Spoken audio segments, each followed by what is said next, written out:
Doctor साहब अपनी उंगलियां थोड़ी और नीचे ले जाइए। प्रिया जी, क्या अब ठीक है? हाँ डॉक्टर साहब, बहुत सुकून मिल रहा है, आराम से कीजिए। फिर डॉक्टर साहब ने चेकअप करने के बहाने मेरे वहाँ। दोस्तों, हर कस्बे की गलियों में कुछ फुसफुसाहटें होती है जो नाम लेकर नहीं पर किसी की खामोशी बताने लगती है। मेरा नाम प्रिया है, उम्र 32 साल, शादी को 8 साल हो गए हैं, लेकिन जिस रिश्ते की डोर मुझे बांधनी थी वो तो बस एक रस्म बनकर रह गई है।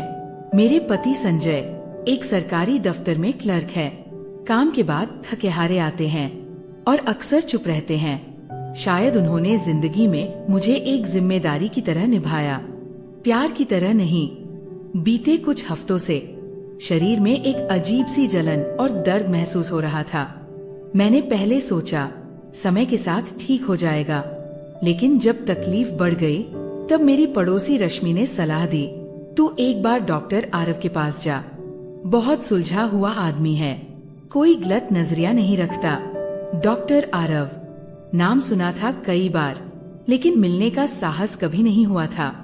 हमारे कस्बे में जब कोई महिला किसी पुरुष डॉक्टर से दिखवाने जाए तो बातें बनने में देर नहीं लगती।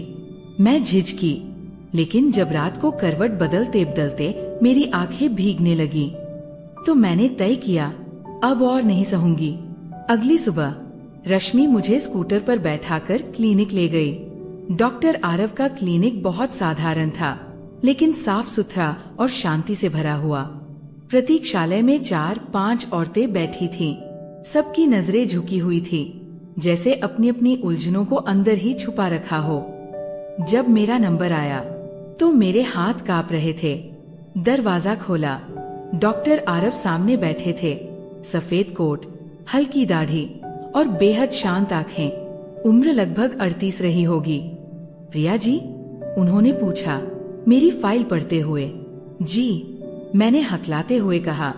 घबराइए मत, बस आराम से बताइए, क्या परेशानी है? मैंने आंखें झुका ली। वो कुछ दिन से नीचे बहुत जलन हो रही है और हल्का दर्द भी। कब से ये दिक्कत हो रही है? 2 हफ्ते तो हो ही गए हैं। और क्या आपको पहले कभी ऐसा हुआ है? नहीं, मैंने गर्दन हिलाई। वो कुछ नोट करते गए, फिर उनकी आवाज थोड़ी गंभीर हुई। देखिए, मुझे आपको एक बार जांच करनी होगी ताकि सही कारण का पता चल सके। मैंने तुरंत सिर हिला दिया। नहीं डॉक्टर साहब, बस दवा दे दीजिए ना, प्लीज। मेरे गाल लाल हो गए थे। कमरे में एसी की ठंडी हवा चल रही थी, लेकिन मेरे शरीर से पसीना बह रहा था। मैं समझता हूँ आप शर्म महसूस कर रही हैं, उन्होंने संयत स्वर में कहा, लेकिन मैं सिर्फ एक डॉक्टर हूँ। आपको कंफर्टेबल फील कराने के लिए नर्स को बुला सकता हूँ। नहीं, मैं कर लूंगी। वो थोड़ी देर चुप रहे, फिर बोले, आप पर्दे के पीछे चले जाइए, बिस्तर पर लेट जाइए, मैं अभी आता हूँ। उस कमरे में जहाँ बस एक पर्दा था और एक छोटा सा बिस्तर, मैं जैसे ही गई मुझे लगा जैसे सैकड़ों आंखें मुझे देख रही हों। मेरे जिस्म पर जो हल्की गुलाबी सलवार कमीज थी वो अब मुझे अपनी ही दुश्मन लग रही थी। मैंने कांपते हाथों से अपने कपड़े थोड़े ढीले किए और खुद को ढंग कर लेट गई। धड़कनें इतनी तेज थी कि खुद को सुन पाना मुश्किल हो रहा था। थोड़ी देर में पर्दा हिला। डॉक्टर आरव वापस आए। रिलैक्स कीजिए, जांच में बस कुछ मिनट लगेंगे। मैंने आंखें बंद कर ली। उनका स्पर्श बेहद सधा हुआ और संयमित था, लेकिन मेरी आत्मा फिर भी कांप गई। शायद इसलिए नहीं कि उन्होंने छुआ, बल्कि इसलिए कि मैं अब तक खुद से ही नहीं जुड़ पाई थी। जांच पूरी होने के बाद मैं फिर से कपड़े ठीक करके बाहर आई। वो अपनी मेज पर कुछ लिख रहे थे। फिर मेरी तरफ देखा और धीरे से कहा, आपको एक इन्फेक्शन है जो समय रहते पकड़ लिया गया है। क्या ये खतरनाक है? मैंने धीमे स्वर में पूछा। अगर इलाज ना हो तो हो सकता है, लेकिन घबराइए मत, मैं आपको दवा दे रहा हूँ, साथ ही कुछ परहेज भी। जी। फिर उन्होंने पूछा, क्या आपने हाल ही में कोई नया साबुन या प्रोडक्ट यूज किया है? मैंने थोड़ी देर चुप रहकर कहा, हाँ, एक नया साबुन खरीदा था। शायद वही वजह रही होगी। उन्होंने मेरी आंखों में देखा। उनकी नजरें स्थिर थीं, जैसे कुछ पढ़ लेना चाहती हों, या शायद कुछ छुपा हुआ समझ लेना चाहती थी। ठीक है, ध्यान रखिए, 1 हफ्ते बाद फिर से दिखाइएगा। मैंने सिर हिलाया, दवाइयां ली और बाहर आ गई। लेकिन कुछ था जो अंदर ही अंदर हिल चुका था। डॉक्टर आरव की आंखों में जो सुकून था, वो मेरे घर के हर कोने से गायब था। अगले कुछ दिन बहुत अजीब बीते। दवा लेने के बाद शरीर की तकलीफ कुछ हद तक कम तो हो गई थी, लेकिन मन का एक कोना अब और बेचैन रहने लगा था। हर बार जब आईने में खुद को देखती तो एक अजनबी सी औरत दिखती, जिसकी आंखों में थकान तो थी, पर कहीं गहराई में पलकों के पीछे कोई अनकहा एहसास भी दबा था। डॉक्टर आरव की आंखें, उनका शांत व्यवहार बार बार याद आता, ना जाने क्यों। लेकिन उस मुलाकात के बाद खुद से झूठ बोलना और भी मुश्किल हो गया था। तू फिर से डॉक्टर के पास गई थी? रश्मि ने जब पूछा, मैंने बस गर्दन हिला दी। अरे तो अब दोबारा दिखा देना, आजकल उनका अपॉइंटमेंट जल्दी नहीं मिलता। हाँ, मैंने धीरे से कहा, सोच रही हूँ। और हाँ, मैं गई 1 हफ्ते बाद दोबारा उसी क्लिनिक में। इस बार मैं अकेली थी, ना कोई स्कूटर, ना कोई सहेली, बस एक मैं और मेरे भीतर की बेचैनी। वेटिंग रूम में बैठी मैं अपनी उंगलियां मरोड़ रही थी। क्या कहूंगी, कैसे कहूंगी कि अब शरीर से ज्यादा मन दुखता है? प्रिया जी, उनकी आवाज जैसे कानों में कुछ सुकून सा लेकर आई। मैं मुस्कुरा भी न सकी, बस धीमे कदमों से उनके कमरे में दाखिल हुई। कैसी तबीयत है अब? उन्होंने पूछा, वही सहज मुस्कान लिए। थोड़ा बेहतर, मैंने नजरें झुका ली। ये अच्छा है, उन्होंने फाइल में कुछ लिखा। फिर थोड़ी देर चुप रहे। मुझे लगा जैसे वो कुछ कहने जा रहे हों, फिर रुक गए। क्या मैं कुछ पूछ सकता हूँ, अगर आप बुरा न माने? उन्होंने पूछा। जी, मैं थोड़ी चौंक गई। आप बहुत थकी हुई लगती हैं, सिर्फ बीमार शरीर वाली नहीं, जैसे कोई बोझ हो दिल पर। कोई गलत बात तो नहीं कर रहा? मैंने पलकों की कोर से उनकी तरफ देखा। कैसे समझ लिया उन्होंने? नहीं, ऐसी कोई बात नहीं, मैंने झूठ बोला, जैसे हमेशा बोलती आई हूँ। ठीक है, उन्होंने बस इतना कहा और फिर धीरे से पूछा, क्या आपको कोई और तकलीफ हो रही है अब भी? नहीं, शरीर तो ठीक है अब, पर कभी कभी रात को बहुत बेचैनी होती है, नींद नहीं आती, दिल घबराता है। क्या आप अपनी जिंदगी से संतुष्ट हैं? वो सवाल जो किसी डॉक्टर से नहीं, किसी हमदर्द से आता है। मैं नहीं जानती। मेरी आवाज हल्की कांप गई थी। डॉक्टर आरव चुप रहे। कुछ देर बाद बोले, देखिए प्रिया जी, इलाज सिर्फ शरीर का नहीं होता, कभी कभी मन का भी करना पड़ता है, और उस इलाज के लिए दवा नहीं, कोई सुनने वाला चाहिए। मैंने उनकी तरफ देखा। उनकी आंखें जैसे कह रही थीं, मैं सुन सकता हूँ। अगले कुछ मिनटों तक हम दोनों चुप रहे। मैंने उन्हें देखा, पहली बार गौर से देखा। वो सिर्फ डॉक्टर नहीं थे, किसी अधूरी कहानी के पन्ने जैसे लगे, जो शायद मेरी ही तरह अधूरे थे। आप बहुत सुलझे हुए लगते हैं, मैंने धीमे से कहा, शायद इसलिए कि मैंने भी बहुत कुछ खोया है। क्या खोया? मैंने खुद से पूछे बिना बोल दिया, मेरी पत्नी। उन्होंने नजरें झुका ली। वो 3 साल पहले चली गई, एक दुर्घटना में। तब से मैंने खुद को सिर्फ काम में झोंक दिया, शायद इसलिए मरीजों से अलग तरह से जुड़ जाता हूँ। मैं अवाक रह गई। उस दिन हमने पहली बार बात की, एक डॉक्टर और मरीज से परे, इंसान और इंसान की तरह। मैं क्लिनिक से निकली तो बदन हल्का था, पर दिल भारी, क्योंकि अब जो दर्द था उसका नाम था जज्बात।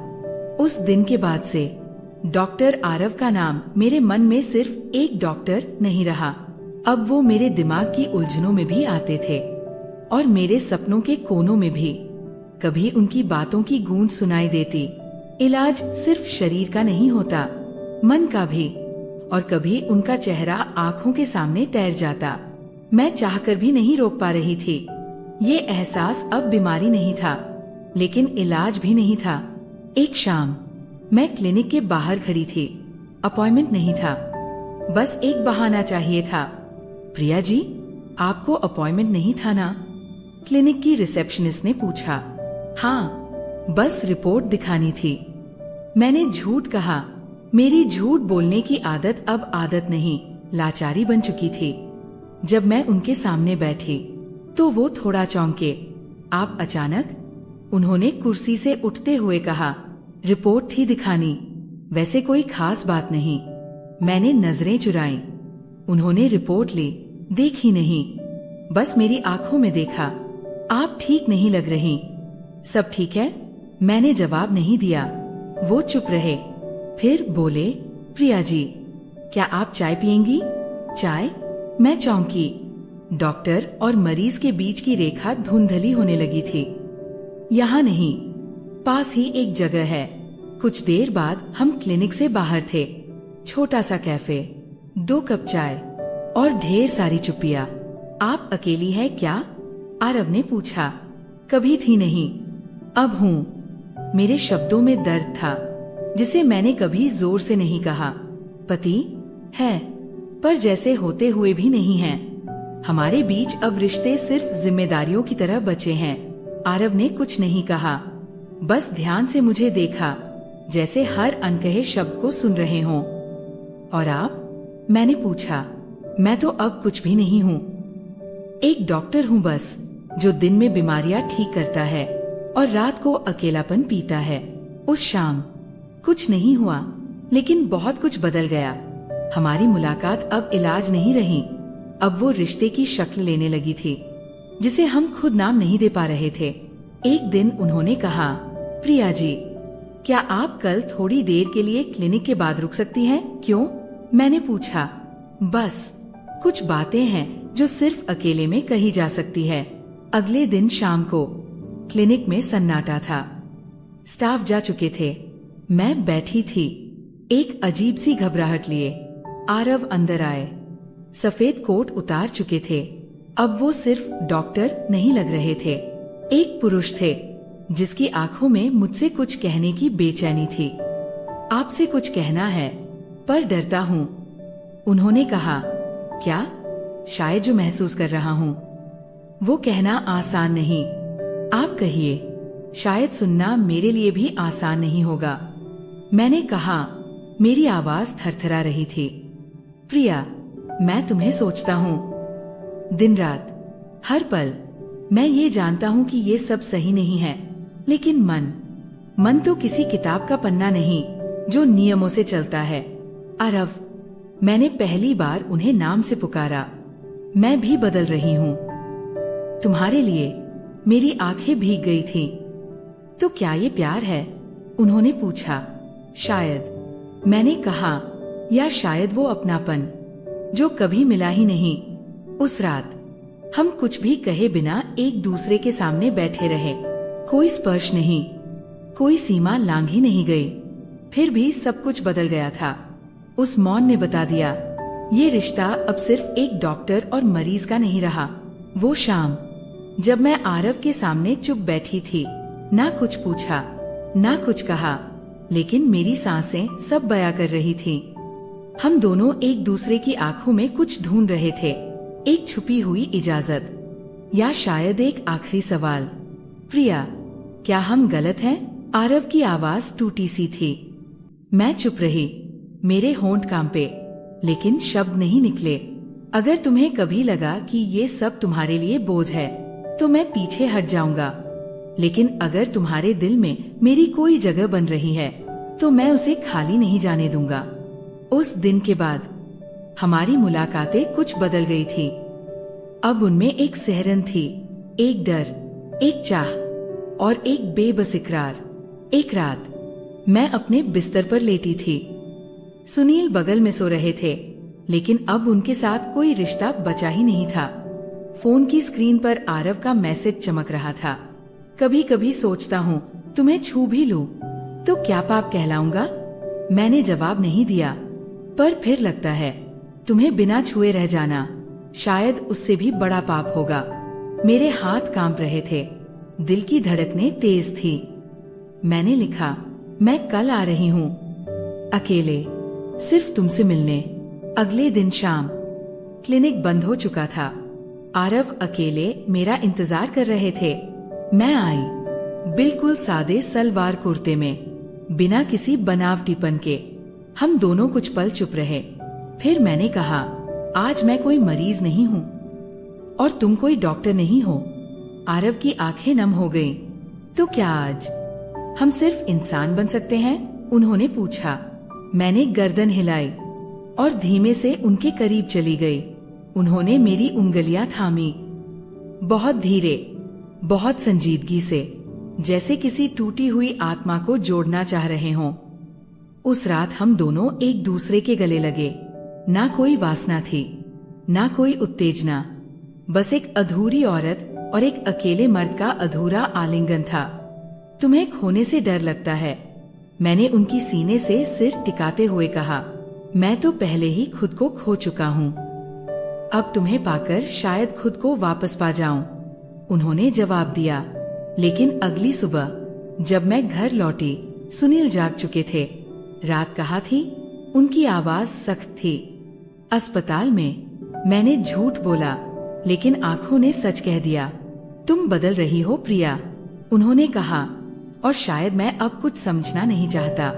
अब मैं रोज दो जिंदगियां जी रही थी। एक दिन की जो झूठ थी, एक रात की जो सच्ची थी। और इस दोराहे पर खड़ी मैं खुद से पूछ रही थी, क्या मुझे प्यार मिला है या बस एक भावनात्मक मोह? अब हर मुलाकात हमारी आदत बन गई थी। हर बार जब मैं डॉक्टर आरव से मिलती, एक नई सिहरन, एक नई बेचैनी और एक अधूरा सुकून साथ लाती। लेकिन अब ये रिश्ता छुपने से थक चुका था। न समाज को पता था, न घर वालों को, पर हमारे ज़मीर हर रोज सवाल पूछते थे। एक शाम आरव ने मुझे क्लिनिक के बाद एक पुराने चर्च में बुलाया। चर्च? मैंने हैरानी से पूछा।